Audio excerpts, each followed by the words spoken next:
9 তারিখেই বড় পদক্ষেপ নিতে চলেছেন মুখ্যমন্ত্রী মমতা বন্দ্যোপাধ্যায়। আর নয়, অনেক হলো।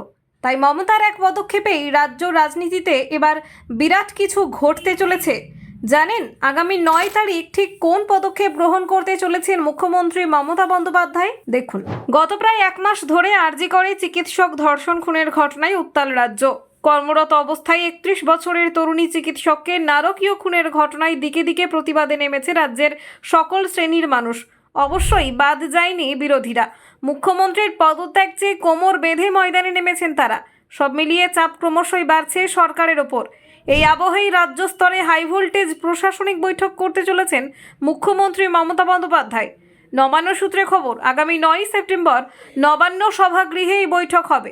মুখ্যমন্ত্রী ছাড়াও সেই বৈঠকে উপস্থিত থাকবেন মন্ত্রিসভার সব সদস্য, সবকটি দফতরের সচিব সহ বিশেষ সচিব পর্যায়ের সকলেই।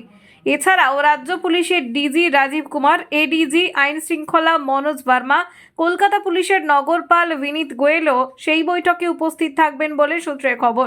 তাদের সকলকেই সশরীরে উপস্থিত থাকতে বলা হয়েছে বলে জানা যাচ্ছে। আরও জানা গিয়েছে, এই বৈঠকে সব জেলার জেলা শাসক ও পুলিশ সুপারদেরও ভার্চুয়ালি উপস্থিত থাকতে বলা হয়েছে। রাজ্য সরকারের প্রধান সচিবালয়ের তরফে এই সংক্রান্ত একটি বিজ্ঞপ্তি জারি করা হয়েছে।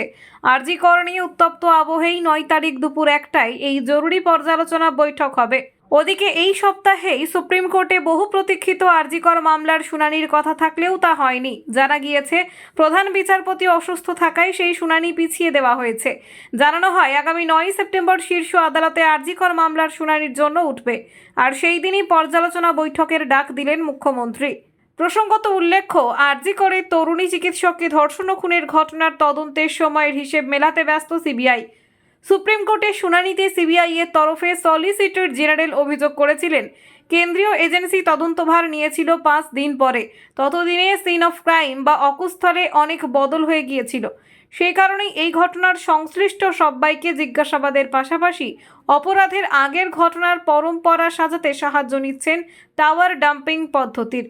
সিবিআই সূত্রের খবর, মোবাইল টাওয়ার ডাম্পিং প্রযুক্তির মাধ্যমে ঘটনার রাতে আরজি করের ওই চত্বরের আশপাশ থেকে কতগুলি ইনকামিং আউটগোয়িং কল গিয়েছিল তা বের করা হয়েছে। সেখান থেকে ঝাড়াই বাছাই করে ঘটনার রাতে আরজি করের সেমিনার রুমের আশেপাশে থাকা নিরাপত্তারক্ষী, জুনিয়র ডাক্তার, নার্সিং স্টাফ মিলিয়ে 125 জনের নামের তালিকা তৈরি করেছেন তদন্তকারীরা। তাদের মধ্যে 22 জনকে জিজ্ঞাসাবাদও করা হয়েছে। তবে মোবাইলের টাওয়ার লোকেশনের সঙ্গে সংশ্লিষ্ট ব্যক্তিদের সবার বয়ান মেলেনি বলেই সূত্রের দাবি। এই পরিস্থিতিতে ঘটনাস্থলে উপস্থিত আরও কয়েকজনের পলিগ্রাফ টেস্ট করার কথা ভাবছে সিবিআই।